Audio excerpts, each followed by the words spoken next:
Chaque jour, Charles et Carole vous présentent la leçon de l'école du sabbat.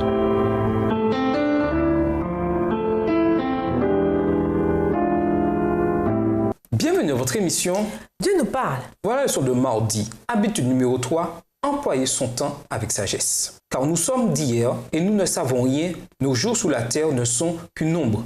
Job 8, verset 9. On peut arrêter une pendule, mais pas le temps. Le temps n'attend pas. Il continue de s'écouler, même si de notre côté, nous demeurons immobiles et inactifs. Qu'enseignent les textes suivants sur le temps que nous passons ici sur terre, dans cette vie présente? Jacques 4, le verset 14, Psaume 90, les versets 10 et 12, Psaume 39, les versets 4 et 5, Ecclésiaste 3, les versets 6 à 8. Quel est le message fondamental que nous devrions retirer de ces textes sur la valeur du temps que nous passons ici-bas? Jacques 4, verset 14. Vous qui ne savez pas ce qui arrivera demain, car qu'est-ce que votre vie? Vous êtes une vapeur qui paraît pour un peu de temps et qui ensuite disparaît. Psaume 90, les versets 10 et 12. Les jours de nos années s'élèvent à 70 ans et pour les plus robustes à 80 ans. Et l'orgueil qu'ils en tirent n'est que peine et misère, car ils passent vite et nous nous en voulons. Enseigne-nous à bien compter nos jours, afin que nous appliquions notre cœur à la sagesse. Psaume 39, versets 4 et 5. Mon cœur brûlait au-dedans de moi, un feu intérieur me consumait, et la parole est venue sur ma langue. Éternel, dis-moi, quel est le terme de ma vie? Quelle est la mesure de mes jours? Que je sache combien je suis fragile. Ecclésiaste 3, les versets 6 à 8. Un temps pour chercher et un temps pour perdre, un temps pour garder et un temps pour jeter, un temps pour déchirer et un temps pour coudre, un temps pour se taire et un temps pour parler, un temps pour aimer et un temps pour haïr, un temps pour la guerre et un temps pour la paix. Le temps est un élément limité et non renouvelable. Il est donc important que les chrétiens en soient de bons intendants.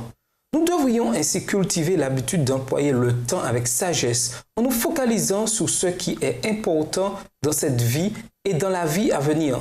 Nous devons gérer notre temps en fonction de ce que la parole de Dieu nous révèle comme étant important, car une fois le temps passé, on ne peut le retrouver.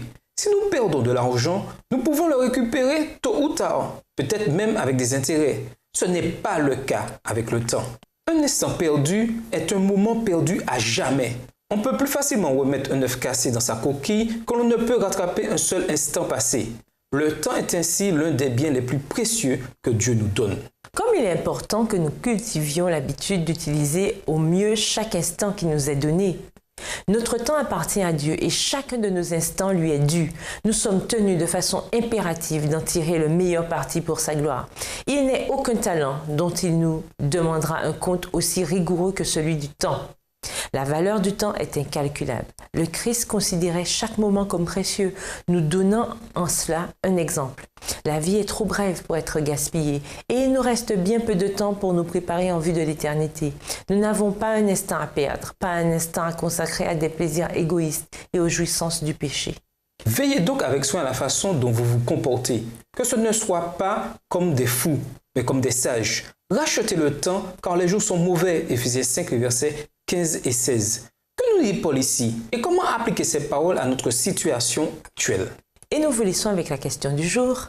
De quelle façon montrez-vous que vous trouvez plus important d'honorer les relations plutôt que la valeur monétaire? Au revoir. Et à demain si Dieu veut. Dieu nous parle.